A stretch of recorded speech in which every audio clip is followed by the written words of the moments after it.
الله وبركاته.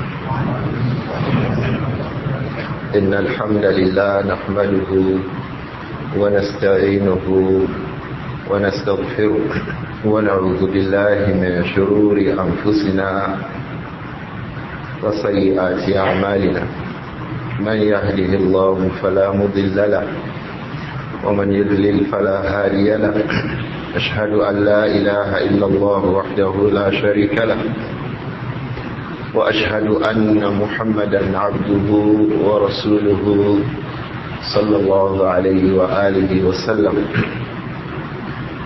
أما بعد, the first thing is to thank Allah for bringing us back. Many times people will go on vacation like that and they will not come back. A class will stop, will say we'll meet tomorrow. One or two will go before tomorrow. When our brother who just passed away, Abdur-Raūf Al-Aliyy, the day he passed away, in the night of that day, or the night that followed the day he passed away, about 10:35 p.m., one of the teachers, I think his name was Abu Abdullah Kunyatanko, I wouldn't recall his name, he taught his students up to Maghrib. He sent a message across that, oh, Abu Sufyan has died. He went to bed. He did not wake up the next morning. He was saying somebody has died. 10:35 p.m. in the night. He went to bed to be woken up for Salatul Fajr. They found that he had died. So things like this happen a lot. This morning I was discussing with one of the mashayikh, and I said I wasn't aware that Abu Sufyan passed away in Ekwe. My thinking was that he went to Kishi. So I was told that no, the one who died in Kishi is also Abu Sufyan. The one who died in Kishi was also Luqman. They have similar things in common. So the same day, two people with the same name, the same kunya, died in the same manner because the two of them died from accidents. So Al-Aliyy was in Ekwe. The other brother was in Kishi. I was in Lagos. So I was thinking, it's going to Kishi from here. Before I get there, they will finish Janaza. Thinking that, up till this morning, thinking that that was where Al-Aliyy passed away. Not knowing that he passed away in Ekpe. So as we were discussing that and getting worried, I think the days after, in the morning, few days after, in the morning of it, we read the news that one elderly old man, Al-Hassan Dantata, he also passed away in the morning. All of these are from the things that Allah has preordained. وَمَا كَانَ لِنَفْسٍ أَن تَمُوتَ إِلَّا بِإِذْنِ اللَّهِ كِتَابًا مُؤَجَّلًا. It is not for a soul to pass away إِلَّا بِإِذْنِ اللَّهِ except upon the permission by Allah. Because there is nothing that can kill somebody except that it has happened to another person and he did not die. Everything that has been a sabbath for a person's death has happened to another person and he did not die. When we were at Hajj, an airline took off from India. Less than 15 minutes after takeoff, it blew up. You know what it means? The airplane blew up. 247 passengers and crew members were on board. 247. The airline blew up, boom, like a bomb. One person survived. Nothing happened to him.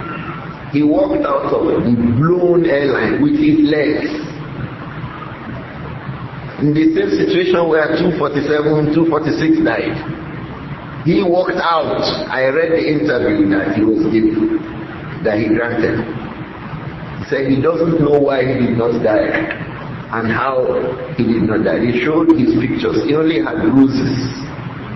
The plane blew up, boom. The house where it fell into before it blew up was an accommodation for medical students. They were preparing for exam. Many of them too died. So more than 247 or 246 died because medical students also died. In all of this, one person walked out, nothing happened to him. They said he walked with his legs out of the fire that was burning.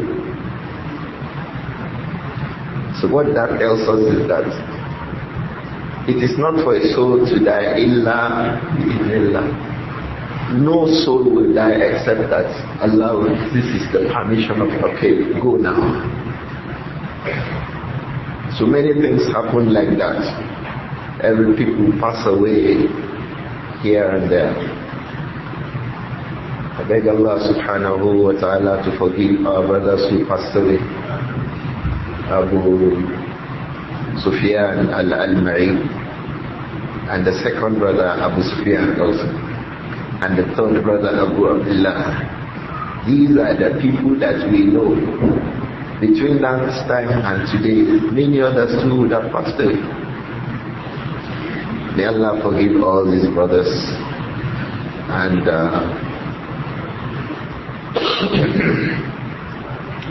the old man who also passed away 2 days ago, Al-Haji Aminu Dantata, that's how they call him. I've been avoiding to say Al-Haji, but I have said it now. Because it is not lawful to refer to somebody as what? Al-Haji. But we've become used to it. It's something, if people are doing it, we should not do it. We should know the ruling. Hujjaj now, Hajj. Shortly before you go, when you are at Hajj, and shortly after you return, that name is applicable to you. Before you go, you are preparing. Alalaji. Yes, that name is correct. When you are there, the name is correct. Hajj. When you just came back, the name is correct. But as a laqab for you, as a nickname for you, or a title for you, that one is not correct. Otherwise, the likes of Al-Imām Sufyan ibn Uyayna, who made Hajj 70 times, what will you call him? Alaji. 70. Al-Imām Al-Albani made Hajj 35 times. What will you call him? Alaji. Shaykh Hadiyatullah Rashid, who just died in Iwo before we went for Hajj. He made Hajj 55 times. Here it was 55 Hajj. May Allah forgive him. He made Hajj 55 times. So from the way of the Salaf is to make Hajj repeatedly, make Umrah repeatedly. Because the Prophet said, sallallahu alayhi wa sallam, he said, Tabi'u bayna al-Hajji wal-Umrah. Follow up your Hajj with Umrah. Follow up your Hajj with Hajj. Hajj with Hajj. Umrah, Hajj. Hajj, Umrah, Hajj. Follow them up. Don't stop. He said, فَإِنَّهُمَا, because both Hajj and Umrah, يَنْفِيَانِ الْفَقْرَ وَالذُّنُوبِ, they take away faqr. What is faqr? Poverty. وَالذُّنُوبِ, they also take away what? Sins. meaning that Hajj will guarantee you success in this world and hereafter. If they take away faqr, what does that guarantee? Your worldly affairs. If they take away zunub, what does that guarantee? Your hereafter. So Hajj guarantees you your dunya and what? Akhirah. Hajj, Hajj, Hajj, Hajj. كما يجري الكير خبث الحديد. The way the kir, you know billows. Those, if you have visited a goldsmith before, I don't know whether modern day goldsmiths still have that. You press it with your leg. As you are pressing it, it will be blowing the iron, and it will be hot until it blows off all impurities from it, remaining the gold or remaining the silver, as the case may be. So the way this thing removes those impurities, the Prophet ﷺ gave it as the illustration the way Hajj and Umrah, they remove poverty and sinfulness. So if you want to be rich, what will you do? Hajj. If you want to be rich, what do you do? Umrah. You go to Hajj, Umrah, Hajj, Umrah. Your wealth will not go, because Allah will send in poverty away from you. The more you make Hajj and Umrah, it's like investment.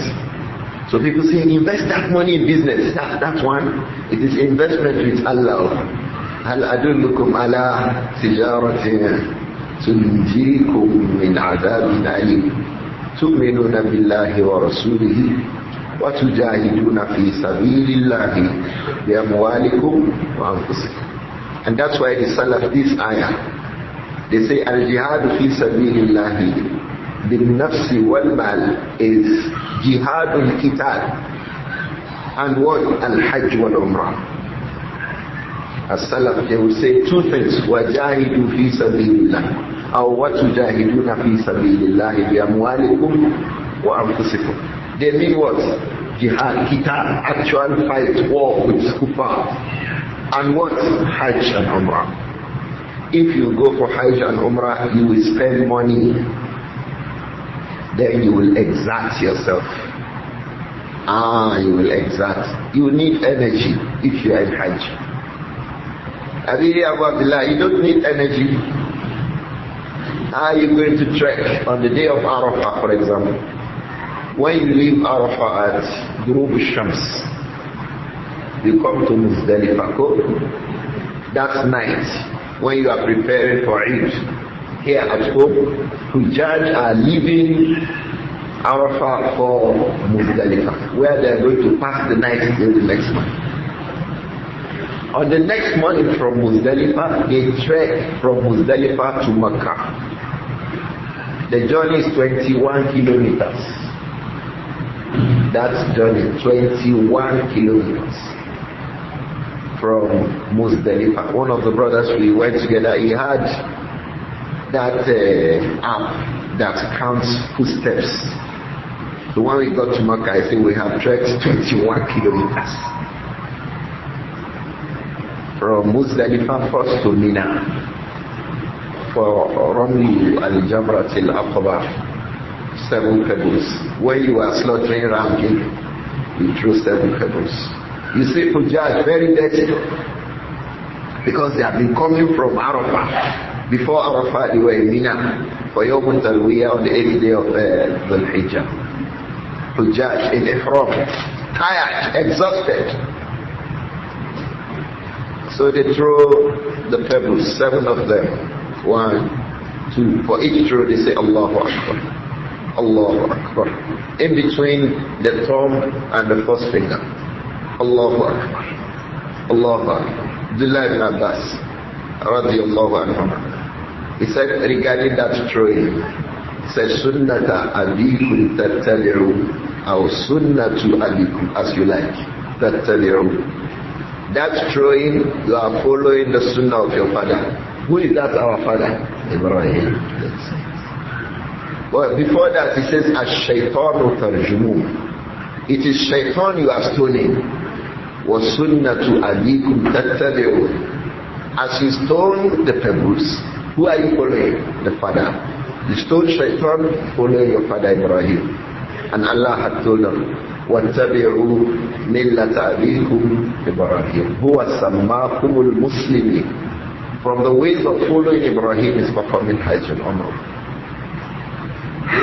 So Ikhwan, you come from Mina, from Arafah first. You may be lucky to get a vehicle from Arafah to Muzdalifah. Sometimes people trek. They will trek from Arafah to Muzdalifah. From Muzdalifah, the next morning they trek to Mina. They throw the pebbles. They proceed from Mina to where? Makkah. For what? Tawaf al-Ifadah or Tawaf al-Hajj. And that Tawaf is from the Arkan of Hajj. So you must go. Some people can choose to delay it, but it has other consequences. Easiest thing, just go and perform that tawaf on that day. You'll be following the sunnah. Then you will have removed problems from your head. Because that tawaf, it can give you problems if you don't do it. You may have to come back for Hajj if you don't make tawaf for the Ifadah. That's tawaf on the day of Nahr. For Hujjaj performing Hajj Tamattu. You must make that tawaf and decide. Despite the fact that you'll be very tired after trekking for 21 kilometers. You come to Makkah to make that tawaf. But that, was it not done by the Prophet Muhammad? Was it not done by the companions of them? In fact, the Prophet did that, alayhi salatu wassalam. He came to Mina in that morning. He stood the pebbles at Al-Aqaba. He returned to Manhar. Go and look where Manhar is. From the Jamratul Aqaba. He returned to Manhar before he now proceeded to Makkah for Tawaf al-Ifadah. He made Tawaf al-Ifadah in Makkah. He observed Salatul Zuhur in Makkah according to some reports. He returned to Mina to observe Salatul Zuhur again, according to another report. So how many times did he observe Salatul Zuhur? Twice. Once where? In Makkah, after his tawaf. The second one where? In Mina. They said he was able to return to Mina before they observed Zuhur. So he led them in Zuhur there again. Abu Yusuf, let me remove my goggles sweat. I saw you when I said that you did like this. That is, if not for the way young boys say today, you want to say wow, don't say wow, say subhanallah. Ikhwa is a big trek. Ibn Umar said he observed Zuhur back with them in Mina again that day. Jabir said he observed Zuhur in Makkah. The ulama say he observed the two there. He first of all made Zuhur in Makkah. Then he went to Mina. He met them. They had not observed Zuhur. Then he led them in Zuhur. Sallallahu alayhi wa sallam. Allahumma salli ala Muhammadin wa ala ali Muhammad. Kama sallaita ala Ibrāhīm wa ali Ibrāhīm innaka hamidun majid. Allahumma barik ala Muhammadin wa ala ali Muhammad. Kama barakta ala Ibrāhīm wa ala ali Ibrāhīm innaka hamidun majid. The Prophet was a very strong man. Sallallahu alayhi wa sallam. You are still thinking about that trek. Prof, help me pacify Abu Yusuf. So that was what he did. He still returned to Mina by Zuhur alayhi salatu wasalam. Why are we mentioning this? So that we know that Hajj is exacting. Somebody said he has never trekked like that before in his life. I said, where are you running to? Where will you go to for 21 kilometers? That is tow from Mina, from Muzdalifah to Mina, Mina back to Makkah. Right? That's 21 kilometers. How about going back? Because you are going to trek back to, not that you are going to trek, we trek back to Mina. Even though in the night the security is relaxed. So you may get a vehicle that will take you to Aziziyah, and from Aziziyah or from Jamarat, you can now trek into your tent. The trekking from the Jamarat to your tent, how stressful is that one? From Jamarat back to your tent. How stressful is that one too? So Hajj is stressful, just like jihad fi sabilillah. So that's why the Salaf, that ayah, Hal adullukum ala tijaratin. Oh, you have forgotten what we were talking about. Tunjikum min azabin alim. Tu'minuna billahi wa rasulihi wa tujahiduna fi sabilillah. Kayf bi amwalikum wa anfusikum. The two ways to do that. Jihad. Fighting jihad bil qital. The second one is by what? Performing Hajj and Umrah. These two things, Allah called it tijara. Al adullukum ala tijaratin. That's why when you go for Hajj, it is an investment. That's where we were coming from. Going for Hajj is investment. You have 10 million, you have 11 million, you have 12 million, you invested it. So that Allah gives you back. That tijara tunjikum min azabin alim. Because from Hajj, Allah will forgive you your shortcomings.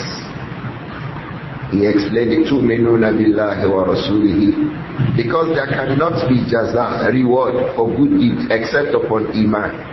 As for the mushrik that had committed shirk, habitat a'maluhu. His deeds are destroyed. La in ashrakta la yahbatanna amaluk. So his deeds are destroyed. So he said, Tu'minuna billahi wa rasulihi. Then what? What tujahiduna fi sabilillah. From the meaning of that verse, like we said, the early Muslims too, was that you perform Hajj fi sabilillah, for the sake of Allah. That was why in that hadith the Prophet said, sallallahu alayhi wa sallam, man hajja lillah. It is not that you just went for Hajj. Make sure that that Hajj is for who? Lillah. Man hajja lillah. Because it is possible for us to find people, man yahujju li ghayrillah, ya'mal li ghayrillah.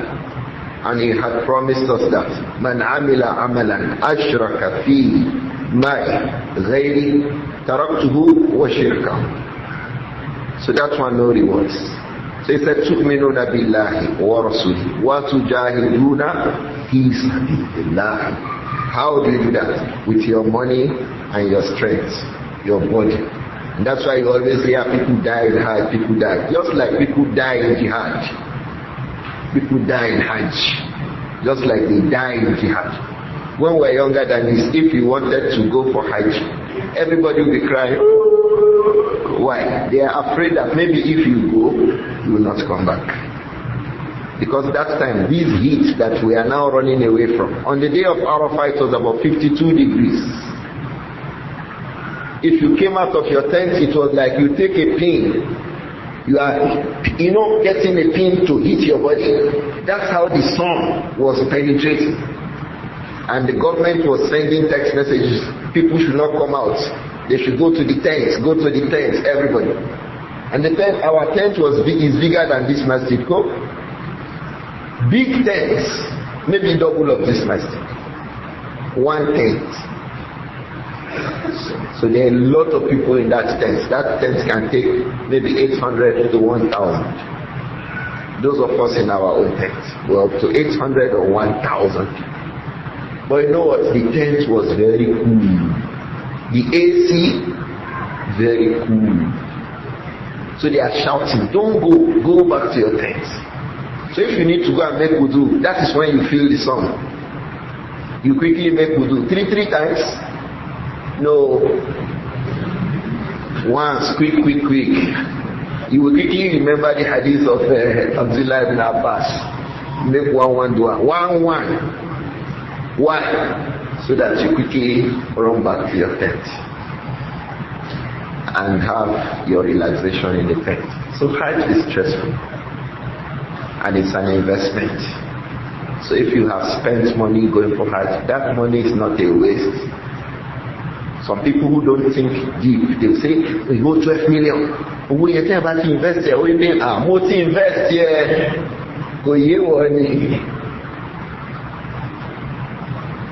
Investment that I make to min adabin. Allah guarantees me it's an investment that does not go fail, does not go into void. تجاهدون في سبيل الله بأموالكم وأنفسكم ذلكم خير لكم إن كنتم تعلمون. He said other things will gain. يغفر لكم ذنوبكم ويدخلكم جنات. Compare Hajj and Jihad. Many amongst the Salaf said that when Allah said وَتُجَاهِدُونَ فِي سَبِيلِ اللَّهِ بِأَمْوَالِكُمْ وَأَنفُسِكُمْ, what does it mean? Hajj and what? Jihad. Hajj, Jihad. These are the two things. When you do that, you can lose your life. You can lose your life anytime if you go for Hajj. The year before, the last Hajj that I performed before the very last one, we were together with one old man. He's not so old, but he was just above 70. We were going to Arafah. We were looking at Arafah like this. We thought to sit down to rest and continue the journey, drink some water and continue. He stood up, he fell down, he died there. In our group, not story, I saw him. I was the head of the group while we were trekking. So when I saw him, I saw that this man, I don't think he will survive because of heat. It is called heat stroke. People die from heat stroke. They get stroke from heat. They become paralyzed. And when you are drinking water, how many bottles of water will you drink, brothers? Uncountable. You know when you pour bottled water, 50 cl or 70 cl, you pour it in a drum. How does it look like? The drum is empty. You pour 50 cl in the drum. Does it have any impact? That's how you'll be feeling when you are drinking water at Hajj. Open the water, you drink it. In fact, you don't care whether you are sitting down or you are standing. You will think that the time it will take for you to look for somewhere to sit down. Oh, Mama, I drink this water. So you understand when Ali ibn Abi Talib reported radiyallahu anhu that they saw the Prophet drinking while standing during Hajj. Oh, it is a case of an exception. That is not the rule. You really understand it. As you are walking, you are drinking water. As you are walking, it will be like you are pouring that water into a jerrycan or into a big vessel. The body will be taking the water as you pour it. The body will be taking it as you pour it because the body is dry. The throat is dry. You will not even be able to speak aloud. They say we should say Talbiyah, Labbaik Allahumma. Your voice will go because it is dry. You know, children, they used to train at home. When they come back, we used to hear them. They put one carton in the parlor. They'll be going around it. Labbaik Allahumma labbaik. Children. Probably you would have had that experience. Children put a carton on the ground. You start running. Labbaik Allahumma. Sometimes I look at them. Baby, can you say easy?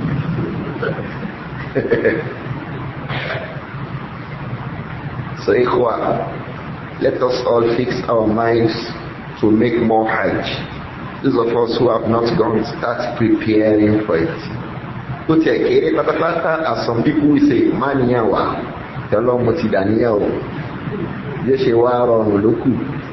so with your intention, intend to do something good. Intend it. Allah, I want to perform Hajj. Don't say, where will I get 10 million, 12 million from?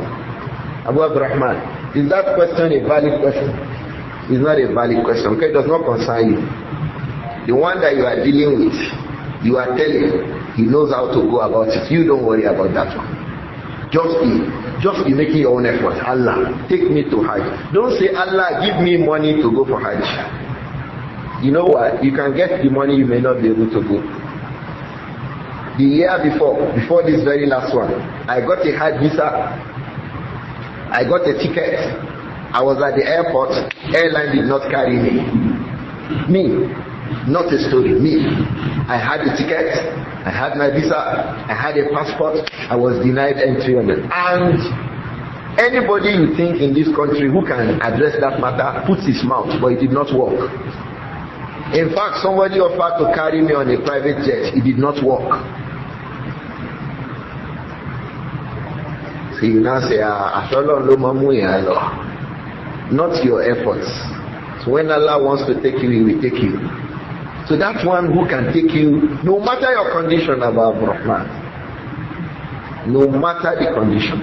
Just fix your Allah, whom He love. Whom He love.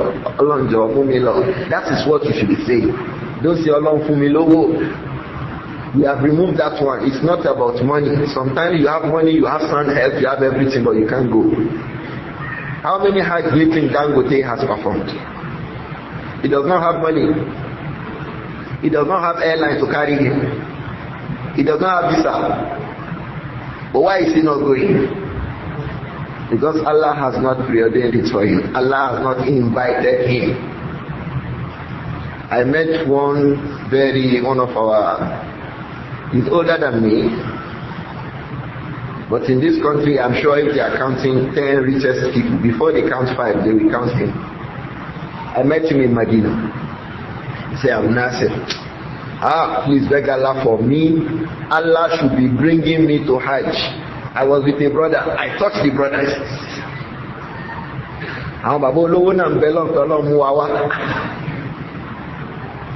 La hawla wa la quwwata illa billah. It was very rich people begging Allah, please bring me. I wanted to ask him that, is it the money for the ticket or what? He now said, Inshallah, from next Hajj, him and his family will be coming every year. Because coming for Hajj, bringing you for Hajj, it is Allah, it is His prerogative. Allah takes whom He wills. Subhanallah. The Prophet said, Sallallahu Alaihi Wasallam, he says, Al-Hujjaju wal-Ummaru wafdullah. Al-Hujjaj wal-Ummar, what did he call them? Wafdullah. The Hujjaj and those performing Umrah, they are Wafdullah. They are delegates, they belong to Allah. They are Allah's delegates. Da'ahum. Allah has invited them. Fa'ajabu. And they have answered Him. So Hajj is upon an invitation by Allah. So when you are going for Hajj, you are going to attend to the invitation that Allah has invited you. So that's why once you get into Ihram, what will you be saying? Labbaik Allahumma labbaik. I have come. That is the meaning of labbaik. What are you saying? What are you saying I have come to? Who called you? You see now. So you are saying labbaik Allahumma labbaik is an answer to an invitation. The Prophet said, alayhi salatu wasalam, da'ahum al-hujjaj wal-ummah. Those who go for Hajj and Umrah, they are wafdullah. They are a delegation belonging to Allah. Like you said, presidential delegates. If someone calls you, President Tinubu is going to, where is he now? Brazil. He went to Brazil yesterday. Brothers, share money.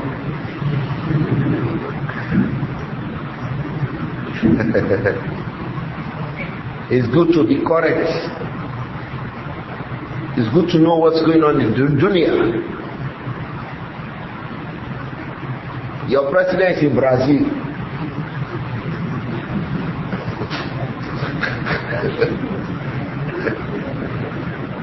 Alright. Now what we want to explain with that is that there is always a presidential delegation. How is that delegation like? The powerful delegate. People struggle to Rapala war presidential delegations. Big people, ministers, senior special assistants to the president, spokesmen, this, that. Every minister will be telling the president, I have one business in Brazil. I have one business in Brazil. Everybody will be saying, oh, we want to sign one contract for agricultural clinic. Someone will say, we want to do tourism. This one want to say this. To justify inclusion in that presidential delegation. Cool? The same thing security, the private security, the inner circle security of the president. Everybody will struck, I'm going to make my name there for the list. Why? You know, there's money, there's food, there's honor, there is prestige, there is everybody. How about if the delegation belongs to Allah subhanahu? So he said, Al-Hujjaj wal-Ummah wafdullah da'ahum. Allah invites them. So if he has money, he has helicopter, he has aeroplane, he has Boeing 747, is a mada horrible. When if his Lord does not invite him, how does he go? So the money will be zero. He will want to go there. One person went, they throw him back. You don't deserve to be here. Send him back. A little.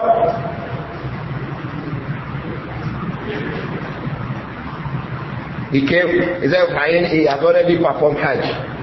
He started quoting the verse, فَإِنْ أُحْسِرْتُمْ فَمَسْتَ إِسَرَ مِنَ الْحَجِّ. I say, okay, two akbara. Two akbara, ihsa, it has ahkam. وَأَتِمُّ الْحَجَّ وَالْعُمْرَةَ لِلَّهِ. Ikhwa, note this, if you start Hajj, you must complete it. This is the meaning of this. If you start Umrah, dole, you must complete it. Before you come for Hajj, if it is Hajj that is tatawwu for you, al-mutatawwi'u amiru nafsihi. Not when you start Hajj. If you start, you must complete it. The meaning of al-mutatawwi'u amiru nafsihi is that you started tatawwu, abi. You started fasting Monday morning. The fasting is not compulsory. If you like, by 2 o'clock, you can tell your wife, hey, Joe, I will answer me back and be good if I'm coming by. Evan Roa Malati, Eforiro, Adi Weduleni, you start talking. They can give you that food, you eat it. Why? You wallow Mama Bawe for a and that fast is not compulsory. But if you start Hajj, that is not compulsory on you. Maybe your 3rd, 4th, 5th, 6th, 7th, 10th Hajj is not compulsory. You are just going for Hajj. Once you get into Ihram, you must complete that Hajj. Once you start, Labbaik Allahumma Umratan, like this, you must complete that Hajj. Must. If you don't complete it, you slaughter Ihram, you come back next year by force. It's a debt you are owing Allah. You must come back. So ihsar is a person starts Hajj. How does he start the Hajj? He starts the talbiyah at the miqat. The mawaqit are how many? 5. The miqat of the people of Medina is Dhul Hulayfa. So you have Dhul Hulayfa, you say, Labbaik Allahumma Umratan. You start. As you are coming, it is 400 kilometers from Dhul Hulayfa to Makkah. As you are coming, some people stop. There is insecurity. May Allah never bring insecurity to Mamlakatul Arabiya Saudi. I was coming to that to pray for that country. Ikhwa, if they are not there, Yawma Jialalajo. Allah has used that kingdom and their governments to protect our religion. One whole pillar is in. One whole pillar of our religion. They use their money, their strength, their energy. May Allah reward them abundantly. It's always clear. Somebody who hates them, he has a problem like nifaq in his body. Yes. May Allah protect all of us. So if a person is coming for Hajj, he has left Miqat, he has got into Ihram, he said Labbaik Allahumma Umratan, then maybe there is a problem, he could not reach Makkah. This is ihsar. Or he was inside Makkah, they want to go for Arafah on Yawm Tarwiyah, start with Mina and then proceed to Arafah. They could not go out of Makkah. The place has been encircled. Let me give us a practical example. It happened like that during the time of Abdullah ibn Zubayr and Hajjaj bin Yusuf. Hajjaj bin Yusuf came to take over Makkah and Medina from Abdullah ibn Zubayr during the time of Hajj. So he took over Medina, he was coming to Makkah. Ibn Zubayr was in Makkah. So what he did, he took over Arafah, he took over Muzdalifah, he took over Mina. Where is remaining? Makkah. And the soldiers of Ibn Zubayr surrounded Makkah. Hujjaj could not go to Arafah.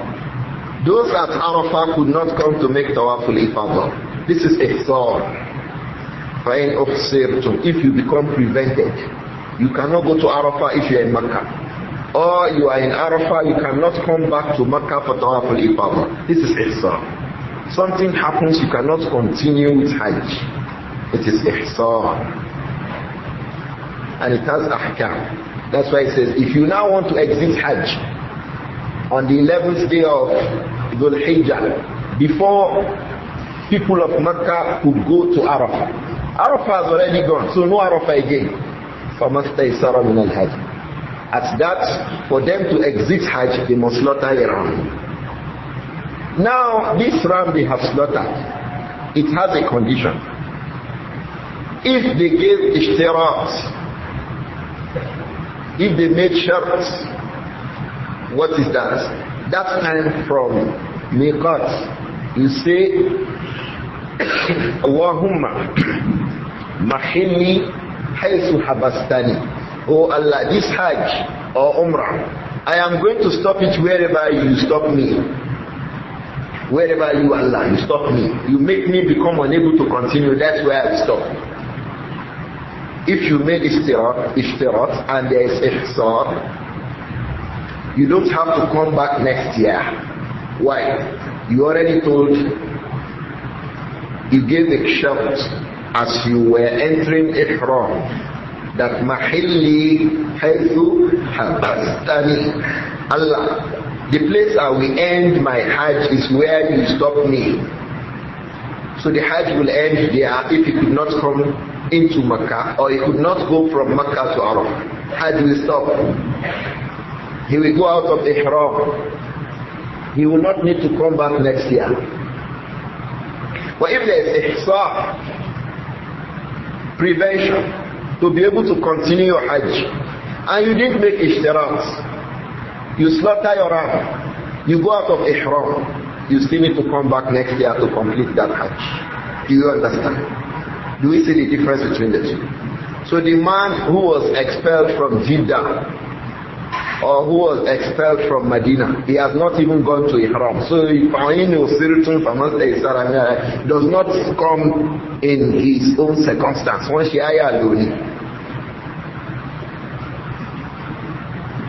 It does not come for him. The point we are making about all that is that it is Allah alone who brings anybody to be able to perform Hajj. No matter your money, no matter your health, no matter your status, no matter your intention. When Allah says you will go, you will go.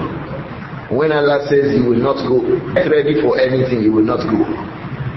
In fact, when you land there, they deport you. I know a brother like that.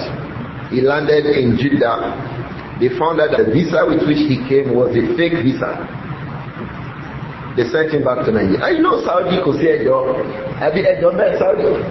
A job and Babe. A job. Could say a job. Once you violate the rule, they will make you see the law. Who can I talk to? No, there is no talking to anybody. I'm the person you meet on the counter, that is the person that will deal with you. The next thing will call police for you now. And you know, once you get into security check, you want to say law, and you say, but as in you, where are you running to? Where will you run to? So police will come and catch you. In fact, from the airport, they will not touch you. They will just tell you, can you move? If you move gently, no problem. They will still be honoring you. So they take you away. You violated the rule. If it is deportation, they just send you back to the boarding gate. It is the plane that brought you in its next flight out of Saudi Arabia that will do what?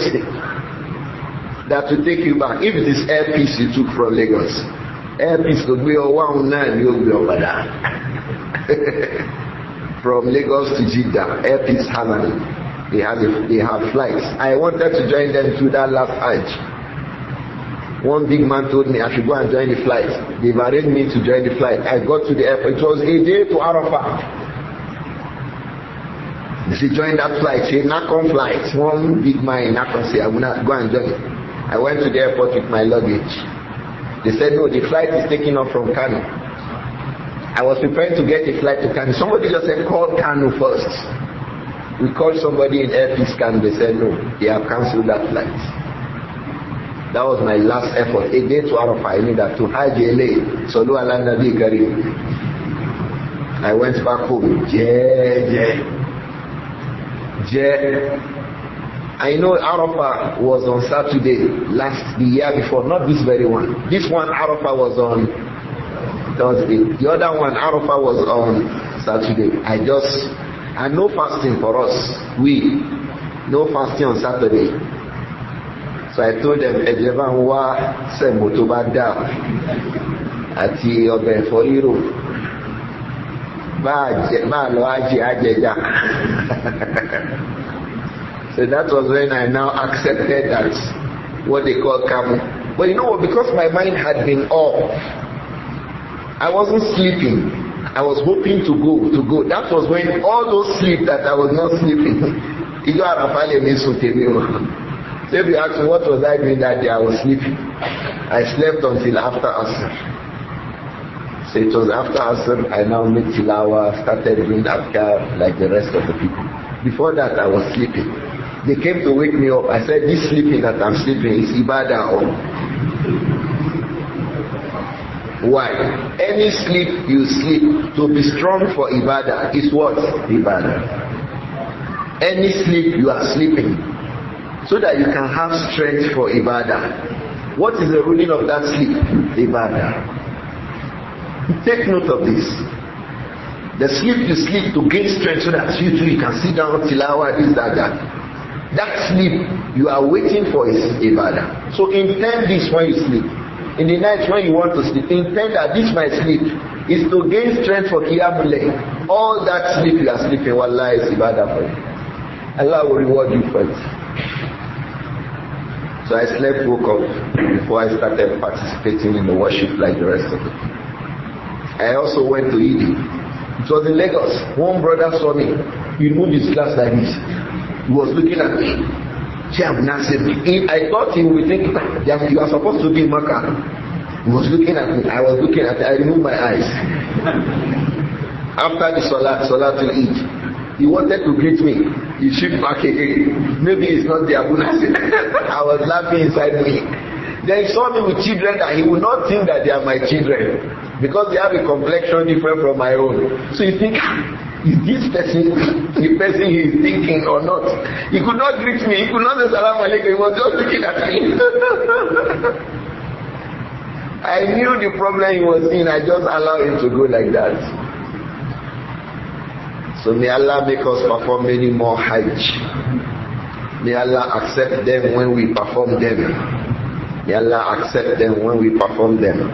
There's one big thing of joy I noticed with Hajj. Many young people, Hajj is full with young people now. Young brothers, Nigerians, young. Before, when young people have money, the first thing they want to do is build a house. Now when they have money, the first thing they want to do is what? Make Hajj and that's why we guarantee your wealth. To not make your wealth to go.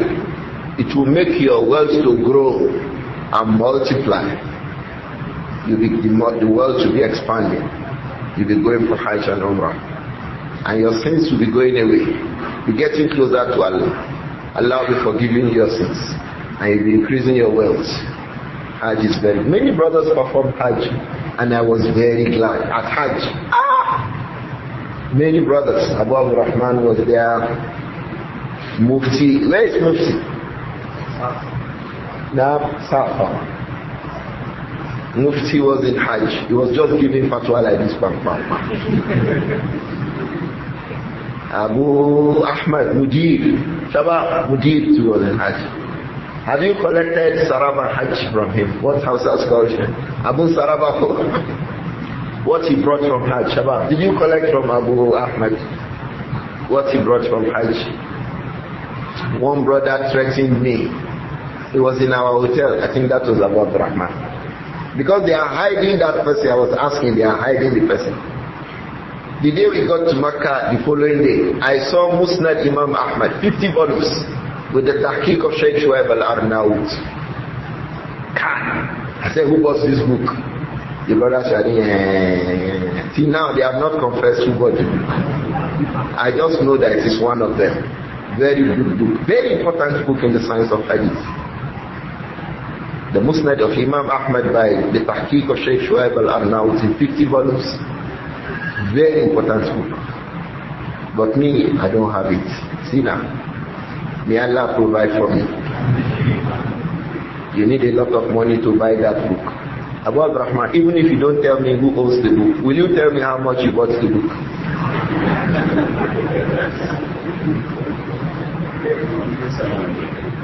Riyals. That's about $700. One book. $700.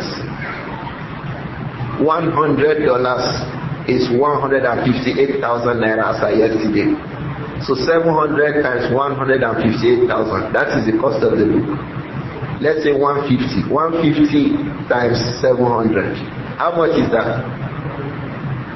150 times 700. How much is that? How much?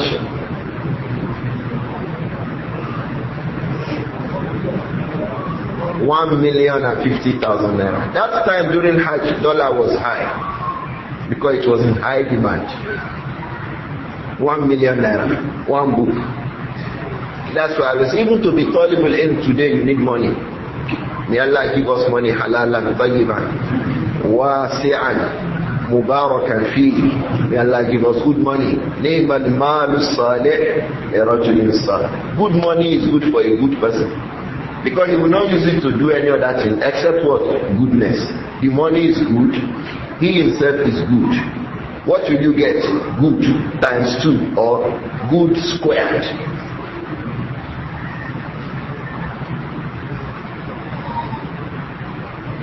So may Allah make it easy for us. So money is very good. Don't say, money, subhanallah, if you don't want it, just bring it for us. And even if you don't want to bring it, when we are using the money, you will see that you will say, oh, give me my money back. Money is very good. For example, now the Hajj teams have started to advertise Umrah again. In our own team, from 16th to 6th of August to 16th of August, Umrah. If you have money, quickly go again. Because you don't know when death will come. Don't wait till December. Don't wait till next year. If you have money now, go this one. Put it in your pockets. That's my style. If you tell me I should choose between Umrah this August and Hajj next year, I'll tell you, give me Umrah this August. You know why? If I go for Umrah now, I have that one in my pocket. Does it prevent me from going for Hajj next year? No. But choosing Hajj next year can prevent you from this Umrah, this one. So this one that you see, you are sound, your health, your everything is there. Take it, go, perform it well, put that one in your pocket. In fact, there's another one in September, end of September to November. Abi, that one too. You want to take me? I will go. It has happened before. One brother called me. Abu Nāsir said, "Assalamu alaikum. I said, how are you? I'm fine. Please, can you perform Umrah with us?" I say, it will be. They were two, but later I became one. One brother. The brother is in the US now. He said, I don't know how to perform it, but I think if I go with you, you will teach me. I said, I will teach you 10 times. 10 times. Me and you, he said, yes. He said, him and another brother said, I'm ready. He said, send your passport. In that night, that was how I went for that Umrah. So if you want to take me for Umrah, it is free. I will not charge you money. Wallahi, I will teach you step by step. Wallahi, if you finish that Umrah, you will go Umrah. I will explain everything to you free. But I will not do it online. Oh. Don't call me that. You'll be asking me online. WhatsApp, Zoom. Oh. No. You will carry me to Makkah, Medina. So when we are there, don't forget, I will explain everything to you. Anything you ask me to, I'll be answering. Unless I don't know it, I will tell you that I don't know. But I will look for the answer. I'll take you to the scholars to explain to you if I don't know. If I know, I will tell you. One very rich man, the one that I was talking about, he had fixed his flight. A person can be rich but ignorant about religion. He fixed his flight for the second day of Tashriq, 12th of Dhul-Hijjah, Yawm al-Nafr al-Awwal. And you know the practice. If he has to do that, it means from the night of 11th, he has to get out of Makkah. So he has the stoning of Yawm al-Nafr al-Awwal and Yawm al-Nafr al-Thani, 12th and 13th. So he's asking me, can he stone for 12th and 13th on 11th? Because if he stones on 11th, he has to go out of Makkah to do that, to pick his flight the next morning. I said, you can do it. He said, Ustad, I can do it, yes, on the 11th. If you have a reason not to be able to wait till 12th and 13th, you can stone for 12th and 13th on 11th. Is this clear?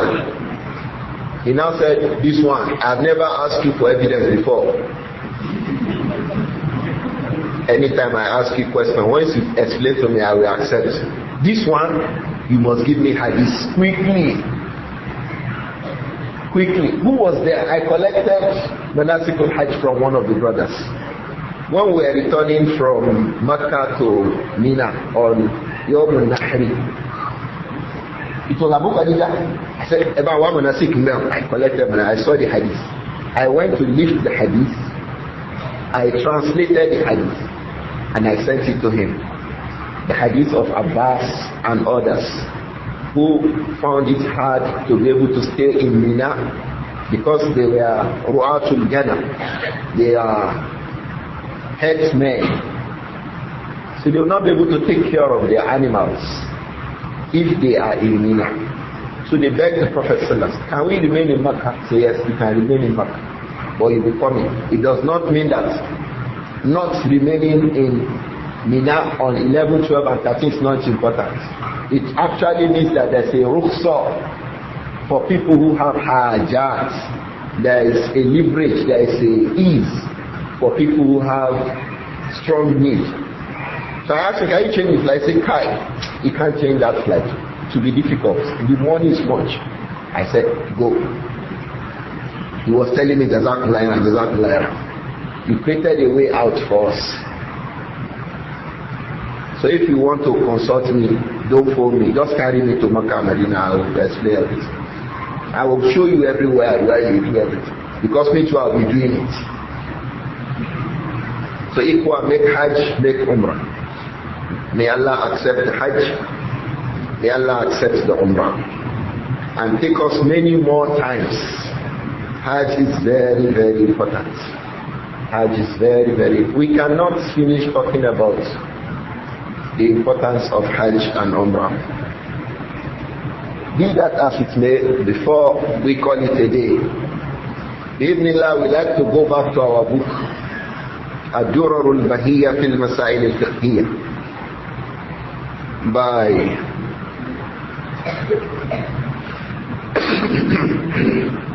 Al-Imām Ash-Shawkāni rahimahullah, Muhammad ibn Ali Ash-Shawkāni rahimahullah. He has this book on fiqh called Ad-Durar Al-Bahiyyah fil Masail Al-Fiqhiyyah. We have read Kitab Al-Tahara from the book. So we read about miyah, the types of water. We read about Qadā'ul Hāja, najasat, Qadā'ul Hāja. We read about wudu. We read about ghusl. We read about tayammum. We read about hayd and nifas. Then we came to Kitab al-Salat. We read there on Al-Adhan, Bab al-Adhan. We also read about Mawaqit al-Salat before Adhan. We came to Shurut al-Salat, things you must do. If you don't do them, you don't have Salat. Like wudu, like covering your aura, like istiqbal al-Qibla. All of these are from the Shurut of Salah.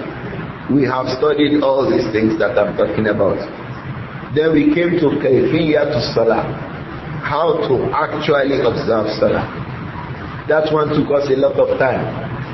We were taking it one by one and we were demonstrating it. I'm happy these days we hardly ask about questions on Salat, Hayd, all this. Wallahi, I'm very happy. If you look at it, questions hardly come on issues of Salat. If somebody asks on Salat, I will look at it very well. Say, we paid a lot of attention to every detail you can think of in Salah. Maybe the one we don't remember. Let me give that space. Every step of Salah, we paid attention to it. One by one, with evidence, with the difference of opinion among scholars, and addressing those khilaf amongst the ulama. Likewise, we came to Muftilat Salah, things that when you do them, your Salat will be null and void. We also came to Salatul Jama'ah, the rulings regarding Salatul Jama'ah. After that, we came to Salatul Tatawwuh, those salawats that are supererogatory. We discussed the rawatib. We discussed them one after the other. We also discussed others amongst the salah. We discussed sujood sahwi. We spent a lot of time on sujood sahwi. We also discussed al-qada'u lil-fawaid, how to pay back a salat that you missed. In all of this, we were depending on ahadith. If there is difference of opinion, we go and address the difference of opinion. If some say the hadith is sahih, some say hadith is not sahih. We paid attention to it. Then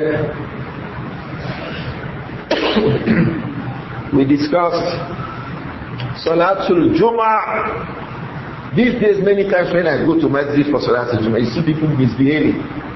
Some people receiving calls during khutbah of Imam. Is that not a misbehavior? Imam is making khutbah and they are receiving calls. They will not be. That is the one who has shame. He will be talking silently, covering his mouth. Imam is on the mimbar. He does not know that he was misbehaving. He got involved in love. That's misbehavior. Some who are so ignorant, they say, yes, I heard it happen here in this masjid on the day of Jummah. Tell it to him when you are inside the masjid on the day of Jummah, when the Imam is on the mimbar. Why? Many of the people, the Imams, do not explain ahkamu salatil Jum'ah to the people. The rulings regarding salatil Jum'ah.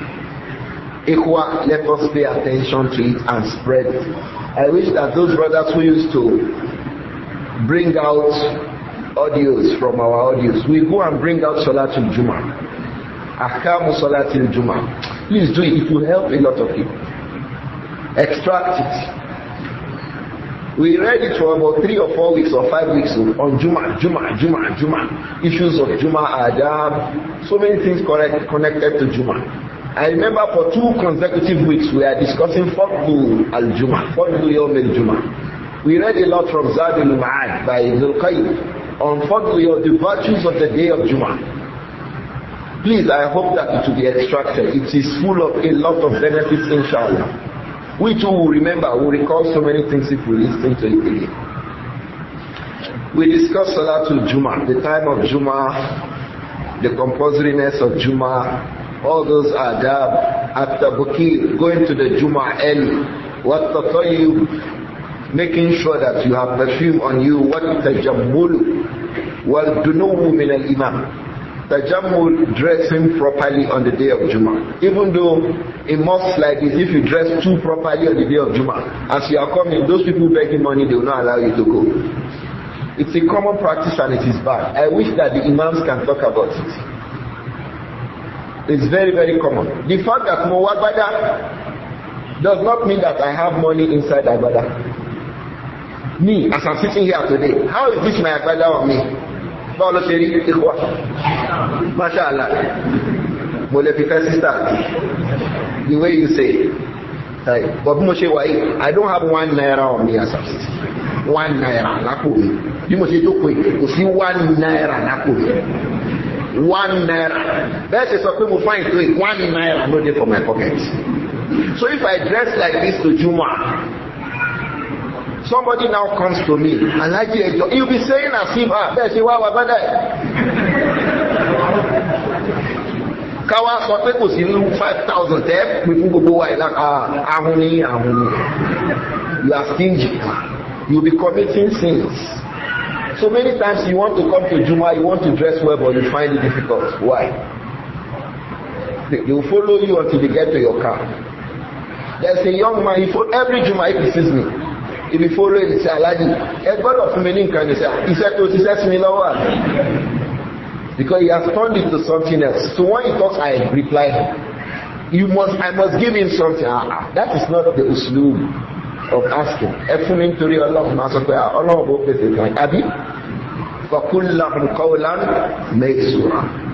But the guy came with aggression. So I have to eat far. I have to make daf of his aggression. I hope that the Imams will talk about this and make them of as-su'al, al-mas'ala, asking people. Don't be asking. Don't make yourself somebody who is asking the iPhone, give me, is bad. So every Jumu'ah will be expecting, let me put 500 naira in my pocket. Why? I will make so person. You will ask me, don't let it be like that. So how does it become voluntary? How does the voluntariness come? You are making me control. You want to take control of me and my emotions. It's not good. I hope that there will be discussions on things like this in masajid. I hope so. So that people don't take it for levity to be asking. So from the sunnah of Jummah is at-tajammul, dressing well to the Jummah. وَالْجُنُوبُ مِنَ الْإِمَامِ, coming to sit very near to the Imam from the adab of Jummah.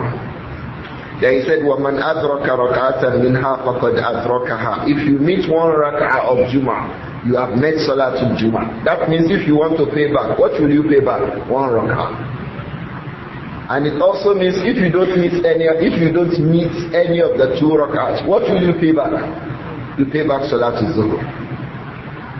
But if you meet 1 rak'ah, you pay back 1 rak'ah. If you miss the 2 rak'ahs, what do?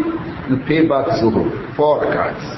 وَهِيَ فِي يَوْمِ الْعِيدِ رُخْصَةٌ.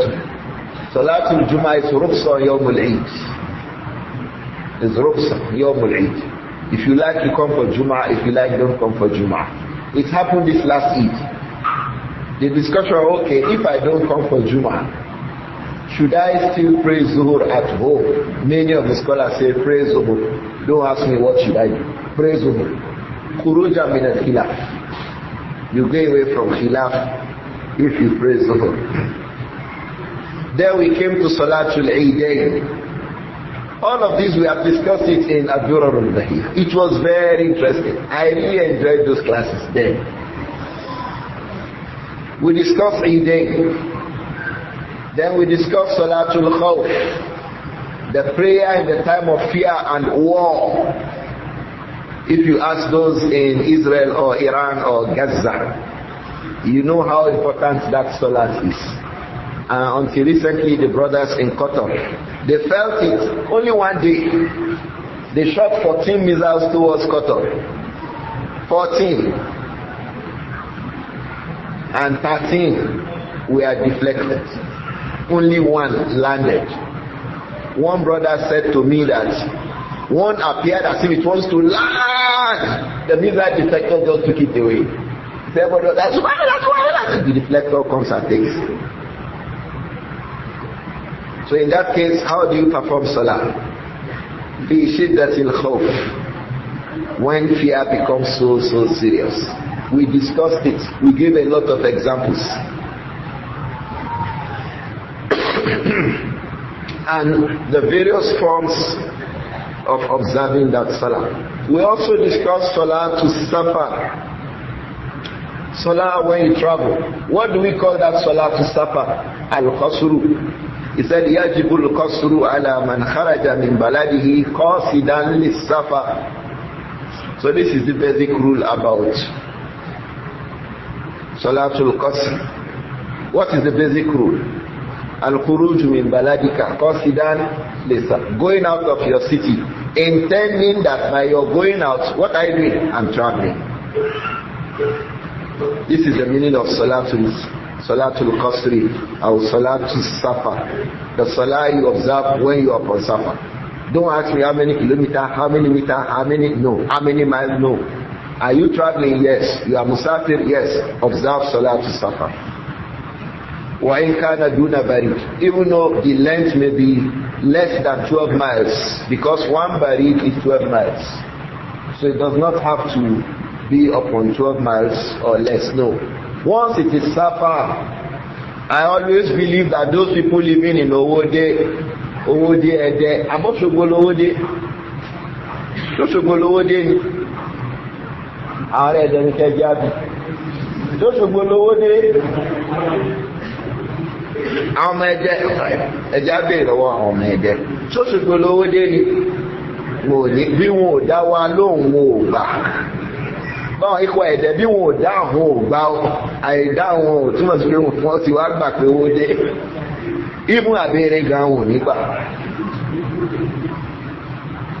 They went to do one chieftaindom there in Abere, chief of Abere Ẹdẹ town. Ìtàlọ́rọ̀ yín gbogbo ẹlẹ́gbẹ̀ẹ́ àwọn ẹ̀dẹ́. So as long as it is a journey, if you are coming from Owode to Osogbo, it's a journey, it's a travel. It's a travel. If you are going from Osogbo to Ede, it's a travel. So when you get to Ede, you observe Salatul Qasr. The same thing if you are coming from Ede to Osogbo. I don't think it's up to 12 miles. Osogbo said Ede. Is it up to 12 miles? If it's not up to 12 miles, it is less than one barid. That's why Ash-Shawkāni said, Rahimahullah, وَإِنْ كَانَ دُونَ بَرِيدٍ. Even if it is less than one barid. One barid is 12 miles. So even if it is a journey less than 12 miles, as long as it's a journey traveling, you are due for Salatul Qasr. He said, وَإِذَا أَقَامَ بِبَلَدٍ مُتَرَدِّدًا قَاصَرَ إِلَى 20 يَوْمًا ثُمَّ يُتِمُّ. But if he is staying in a town, Mutaraddidan, doubting whether I will go tomorrow or will go next tomorrow. He does not know when he will leave. And he stays there for up to 20 days. What does he do? He goes on to start completing his salah. This issue we discussed it. How many days can you stay in the place Mutaraddidan, in doubt? For how long can you stay before you stop cursing? And I think the view that we considered strongest was the view of the likes of Abdullah ibn Umar and Anas, that you can stay for as long as any time, as long as you are not sure. And I remember that author of Abdullah ibn Umar when he traveled to Azerbaijan. Azerbaijan is in Far East now, Asia. He was traveling and they were blocked on the road by ice. Ibn Umar, they remained there for about 9 months, until the ice got cleared before they passed. They didn't know when will it get cleared, they didn't know. So they were there observing cost. That one is more than 20 days. So if you have a reason not to be able, you don't know when you will go. You are there fi hali taraddudi, in the condition that we'll go tomorrow, we'll go next tomorrow.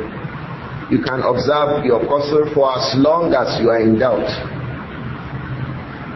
He said, وَإِذَا عَزَمَ عَلَىٰ إِقَامَةِ أَرْبَعٍ أَتَمَّ بَعْدَهَا. But if you are certain that after 4 days I will go, Shawkāni rahimahullah, Muhammad ibn Ali, he said, you should from after 4 days, you should begin to complete your salah. We also explained this one at length.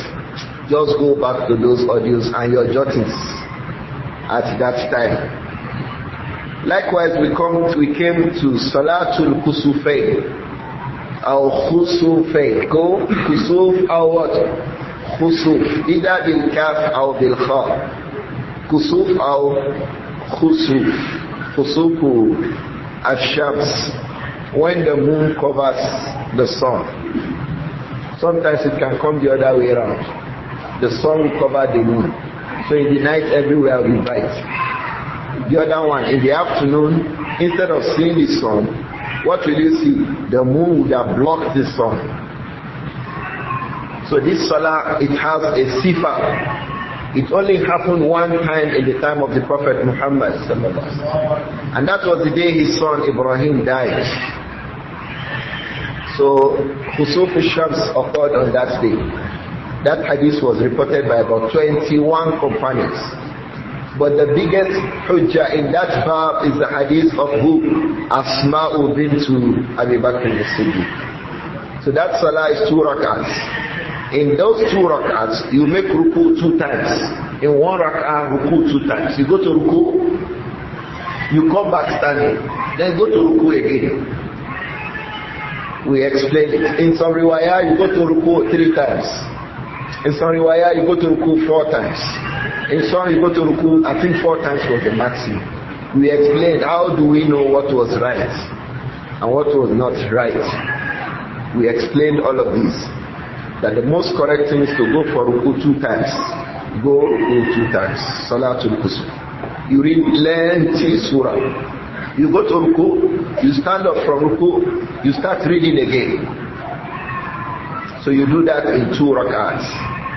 It will now appear as if it is 4 rak'ats. I hope that it is there. We read all of these. They were very interesting at the time. Very interesting. Because we took our time and we were not in a haste. After that we did Salatul Istisqa. The Salah to beg Allah for rain. That was what we did. And that was where we stopped. We're supposed to start with Kitabul Janaiz. So bi'idhnillah, as we want to continue from this book Ad-Durar Al-Bahiyyah by Al-Imām Ash-Shawkāni, we'll be starting from where? Kitabul Janaiz, issues on Janaza, topics on the issues on Janaza. Ikhwa, that is where we are going to start from. Ad-Durar Al-Bahiyyah is a very, very important book of fiqh. And like Al-Imām Al-Albani said, rahimahullah, most of his positions, please attend to that boy, Ummahat, or girl. Attend to the boy or girl. Most of his views in Ad-Durar Al-Bahiyyah, they are based on ahadith. He was not a person that was held down in a single madhab. La, he does not have ta'assub al-madhhab. Imam Ash-Shawkāni rahimahullah. So he will gather the evidences and make tarjih. He gathers evidences and make tarjih based on ahadith and the verses of the Quran. So he has very valid opinions. Many of his opinions are very strong based on ahadith. So bi'idhnillah, we'll be starting from Ahkamul Janaiz. Don't forget, we are going to, and like we did, we were not restricted to this book in our reading. We read, we went to other places. If he has an opinion, someone that said something, and we felt that his opinion was not the strongest, we brought that opinion and the hujjah for it. So sometimes we relied on him completely, sometimes we took other opinions elsewhere. Because our intention is to know the truth regarding the matter as we see it. Not necessarily following the Imam in everything that he says as if we are making taqlid of him. No.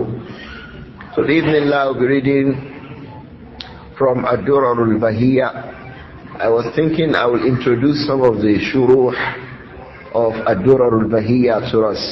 This is Ad-Durar Al-Bahiyyah, Sharh Ad-Durar Al-Bahiyyah, Sharh Ad-Durar Al-Bahiyyah. It is the Sharh of Ad-Durar Al-Bahiyyah by Shawkāni himself. The author of Ad-Durar Al-Bahiyyah, Shawkāni, Muhammad ibn Ali, he himself did a Sharh of the book. That is Ad-Durar Al-Bahiyyah. It's a very good book. This tahqiq is the tahqiq of Abu Aziz Hassan Noor. Hassan Noor, well-known scholar of hadith, from the students of Shaykh Muqbil Al-Wadi'i. Al-Imām Al-Albani spoke about him in Silsilatul Huda wa Nur, Hassan Noor, even though he was criticizing him there. But at least he's a well-known person amongst the scholars. For you to be known by the scholars is a thing of value for you. Some people went to visit Al-Imām Al-Albani. They introduced themselves and said they were from Yemen. So Sheikh Al-Albani asked them, do you know Hassan Noor? Referring to this brother. Is that not a value for him? And Imam Al-Albani was asking the people from Yemen, do you know Hassan Noor? They said, yes, we know him. He said he was refuting me, but he was behaving like a child. So he started saying the things that he did in terms of knowledge, his mistakes, so that it should be known and corrected. For me, yes, he was being refuted, but it's a thing of value that for him, he was known by the likes of Al-Imām Al-Albani. If he was not known by those people, some people speak in knowledge, you don't want an answer. لا يستحق الرد. فإذا استحق الرد من مثل الإمام الألباني فهذا مدح له. If people like Albani want to give you rod, know that you are a big man. Otherwise they just return you Mandela alone. Forget about it. So Hassan Noor gave the tahqiq of this, my own copy of Ad-Durar Al-Bahiyyah, which is the sharh of Ad-Durar Al-Bahiyyah by Al-Imām Ash-Shawkāni rahimahullah. One of those who really liked Al-Imām Ash-Shawkāni, Imam Siddiq Hassan Khan, he really liked Shawkāni rahimahullah, even though he missed him. Before he was born, Shawkāni died.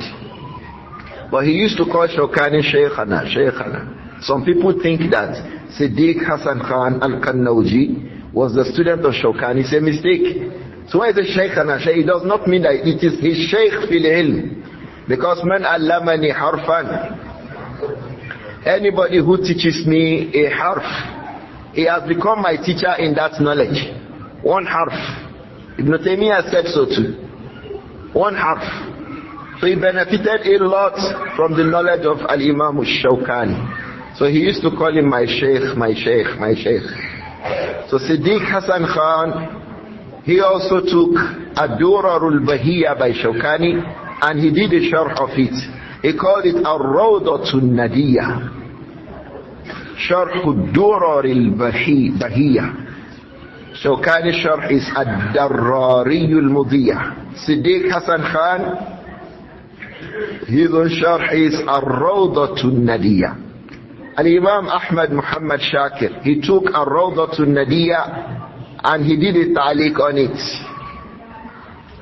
When Al-Imām Al-Albani came, he taught Ar-Rawdatun Nadiyah to students. And he was making ta'liq as he was teaching. He was writing notes, either affirming or rejecting or explaining points in Ar-Rawdatun Nadiyah. Those notes by Imam Al-Albani rahimahullah, our Shaykh and our own teacher, Al-Shaykh Ali Hassan Abdul Hamid Al-Halabi Abu Al-Harith, he also was to teach the book. So he went to Imam Al-Albani, Shaykh, when you were teaching us that book, you were making ta'liq. Can you give me that ta'liq? Say, take. Al-Albani rahimahullah gave his own ta'liqat from his own copy to Ali Al-Halabi, so that he makes a tahqiq of this work and brings all those work into one single book. So the Matnu Ad-Durar Al-Bahiyyah, the Sharh of Siddiq Hassan Khan Al-Kannawji, Ar-Rawdatun Nadiyah, the Ta'liq of Ahmad Shakir, and the Ta'liq of Al-Imam Al-Albani, with the Ta'liq of Ali Hassan Abdul Hamid Al-Halabi. 5 works in this book. It occurs in 3 volumes. One of the best. There was a time I spoke about Aliyy al-Halabi when he died, rahimahullah. A brother was shouting, "Are you talking about Aliyy al-Halabi?" 2 weeks later, he was advertising this book that he visited a sheikh, and that sheikh gave him this book as a gift. And he took it. So he was saying he now has this book. So I was now wondering, one saw Aliyy al-Halabi, ni ar-Rawdatu an-Nadiyya, ni at-Ta'liqatu ar-Radiyya lo. So many times one of the problems on the net is that people talk about things they don't know about. If they talk about people, they don't know about them. They've not studied about them. They are just talking. And you can't be a learned person on al-jarh wa ta'dil without understanding ahkamul jarh wa ta'dil wal ahwalun nas. Those people you want to bring those ahkam on. What is their hal? You don't know. And you want to talk about jarh wa ta'dil, manhaj salafi. So many times one of the problems young people have is they want to talk about things that so he was already harassing, abusing people who spoke about Aliyy al-Halabi. You have not read this book. You have not studied it. You have not learnt it. You want to talk about Aliyy al-Halabi. So I think one of the problems, ikhwa, is young people want to talk about everything. Allow your teachers to be talking. Young people want to talk about everything. They want to comment. They say, my take. Who is you? Who are you talking take? Keep quiet. Respect yourself. Keep quiet. Awwalul ilmi as-samt. The first thing about knowledge is keeping quiet. Young people can't keep quiet again. They want to be the one talking. Their teachers go to go, we keep quiet. Didn't Yoruba say Ricky Fatima and no man funny? Oh my God, for Jenny Lonis. Oh man, you also for any pay that came about me. I want my fan. Soon adab. Soon adab. And the scholars will say, Killatul adab la tasturu kathrat al-ilm, kathir al-ilm. Killatul adab la tasturu kathir al-ilm. Small adab will not cover the faults if you have a lot of knowledge. You have a lot of knowledge, but your adab is small. It will be as if you don't know anything. But if you have al-adabu ma'a qalil al-ilm, you have a lot of adab. Even though your knowledge is small, your adab will make your knowledge to be like a mountain. Young people, keep quiet. Many times they are talking about something that but they just read one thing from internet. They browse AI now. ChatGPT, tell them something. They think, oh, ChatGPT will sọ fún yín pé lẹ́yìn ẹ̀fà tó ń sọ yóò kó ẹjọ́ ní.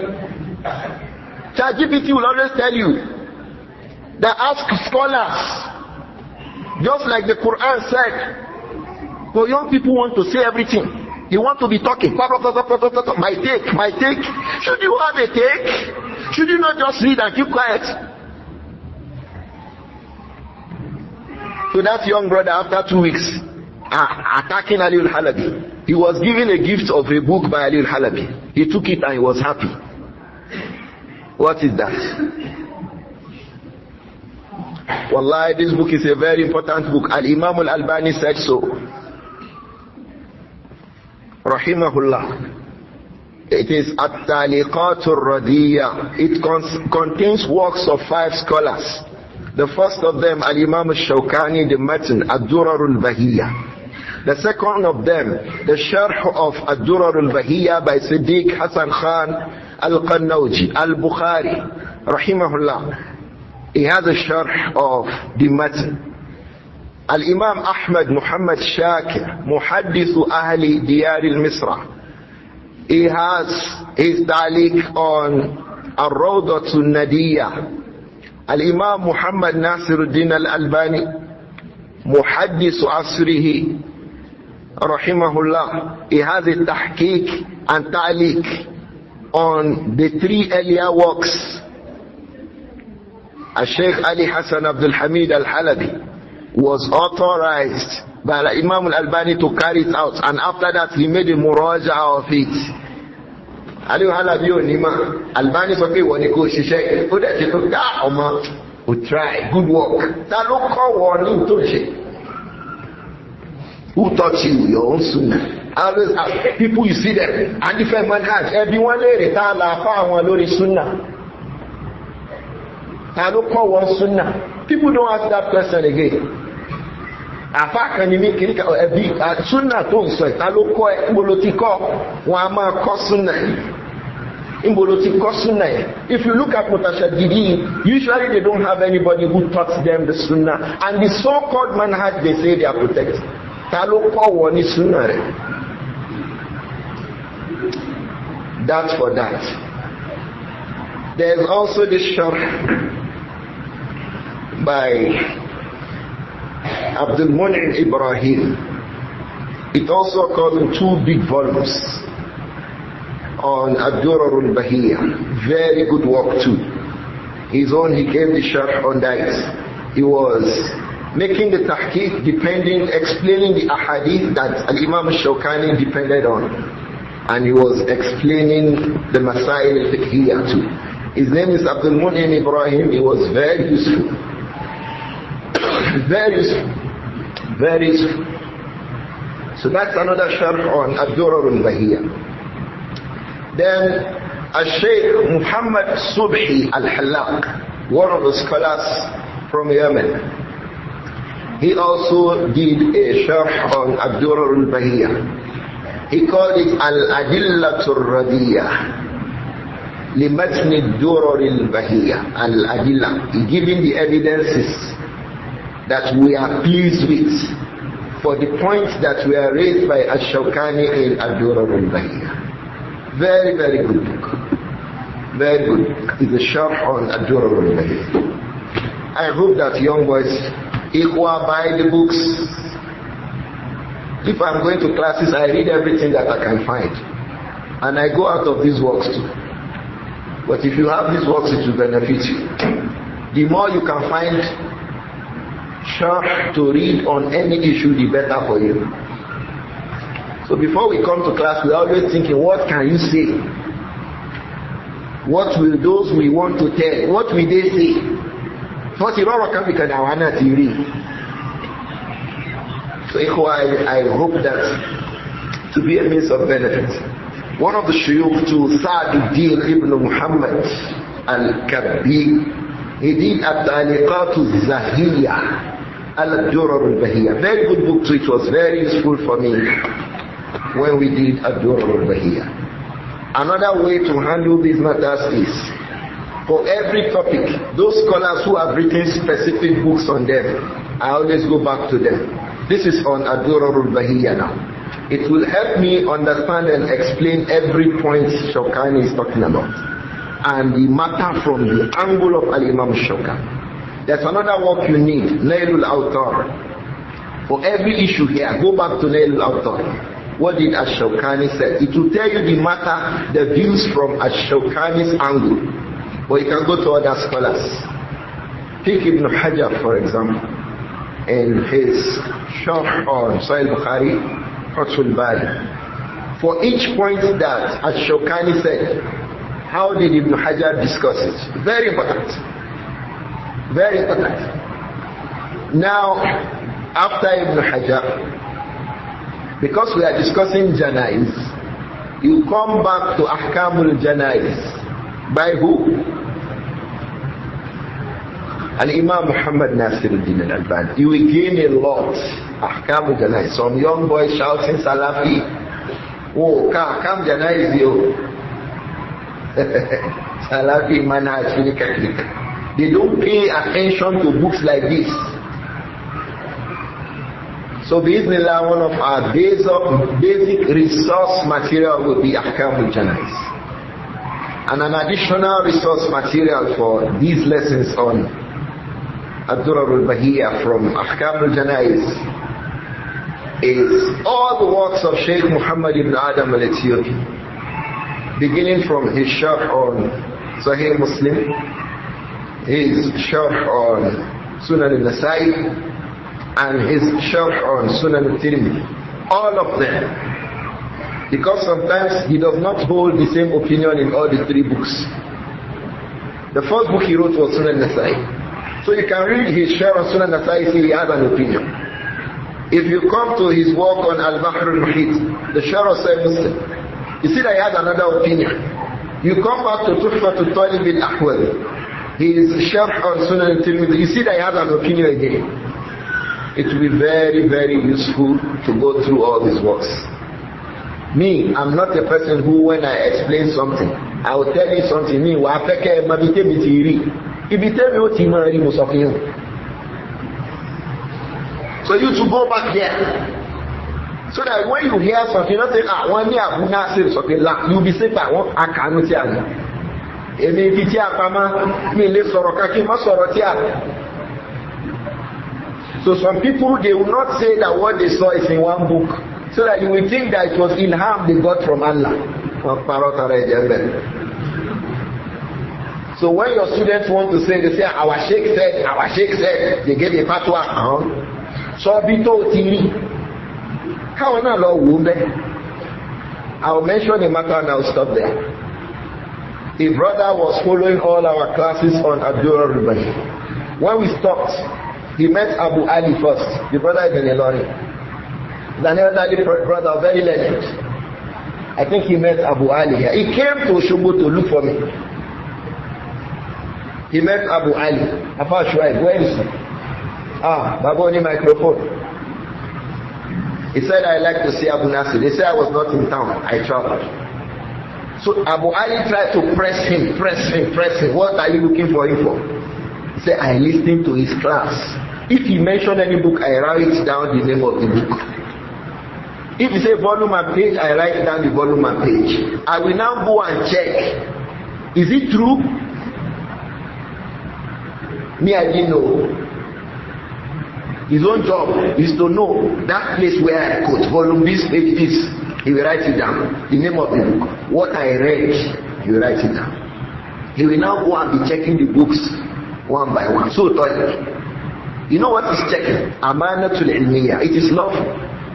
Because knowledge is amana. People quote books that don't exist.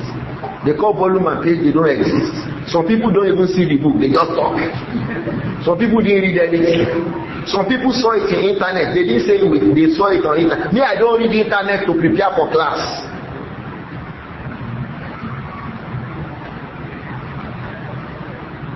So, but they won't say anything. What I said occurs in so place. So it's a lie. So he said he was checking. He said, I think, according to Abu Ali, how many percent did he give me? 90 or 99? He said he never checked anything except that it was correct. What you quoted, the volume, the page, everything be correct. I thought that he needs to come and tell me that Jazakallahu khairan. Why am I saying this? So that you to go back to these sources. When we start studying this book, we'll be mentioning references. It will become your own knowledge. It will become your own asset. And then all of us can carry along together. But that one person behaving like the other place, no, I don't behave with people like that. So that tomorrow, if you don't see me, you can see your books. Because one day will come, we will not see ourselves. وَمَا يُعَمَّرُ مِن مُعَمَّرٍ وَلَا يُنْقَصُ مِنْ عُمُرِهِ إِلَّا فِي كِتَابٍ إِنَّ ذَلِكَ عَلَى اللَّهِ يَسِيرٌ. Allah created the two. وَمَا يُعَمَّرُ مِن مُعَمَّرٍ. Allah does not give people to have long life. وَلَا يُنْقَصُ مِنْ عُمُرِهِ. For some people, their time will be short. All of these, they are in the kitab of Allah. Scholars wrote about the two. Scholars who live long, scholars who live short. Imam al-Zahabi, he has Kitabul Mu'ammarin, a book about the scholars who live beyond 100. If you live beyond 100 among scholars, Zahabi will mention your name. It's a whole book.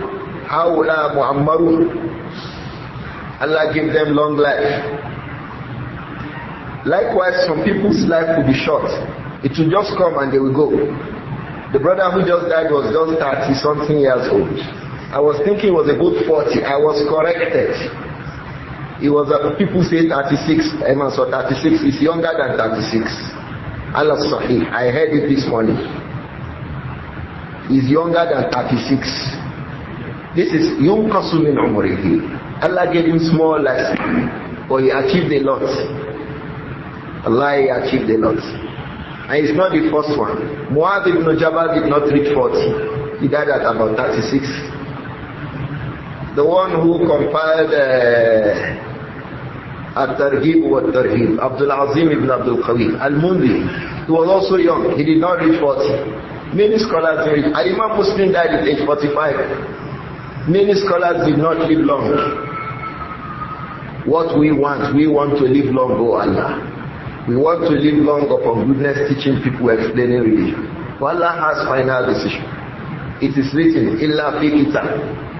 All these are documented in the books, in the document of Allah in Allah al-Mahfuz.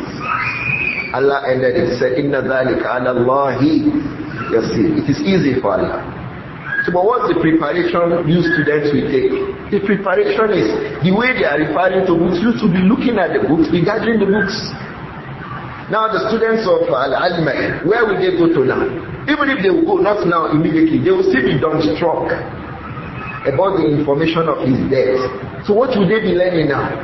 Which books will they read? Before they start thinking, okay, I can go to Sheikh Labaja now, I can go to Sheikh Lakasegbe now. What will they carry on upon now? What? Teachers, teach your students books. Refer them to good books. So that as they listen to you, they also look at books. As they listen to you, they look at the books. The lesson will be straight. You are really empowering them. But just to be telling them. They will write, they will become tired. Tell them books, tell them where to go to.